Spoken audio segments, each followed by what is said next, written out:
सबैजनालाई खैरदार कोचिङको अनलाइन क्लासमा स्वागत छ। आज म यो क्वेशन आइबीबाट सोध्ने खालको म्याट्रिक्स क्वेशन लिएर आएको छु। यो म्याट्रिक्सको क्वेशन कसरी सल्भ गर्ने तिमी आज सिकाउन गइरहेको छु। यहाँ हेर्नुस् म्याट्रिक्समा के हुन्छ भने हामीसँग तीनटा कलम दिएको छ हैन। अब के छ म्याट्रिक्सको नियम के हुन्छ भने जसरी माथि बनाएको हुन्छ त्यसरी तल पनि हामीले बनाउनु पर्छ।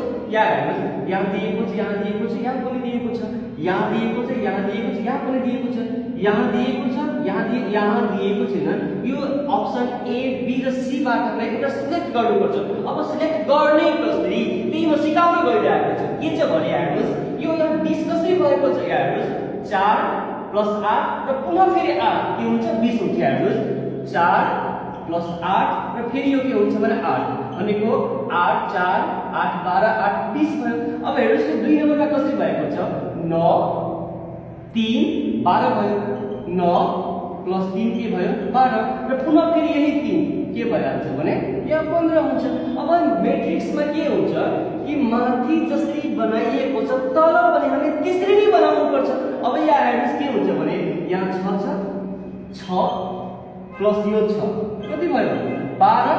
अब पुनः यो 6 लाई के गर्नु छ भने यहाँ एड गर्नु छ त 12 + 6 भइन्छ 18 हुन्छ।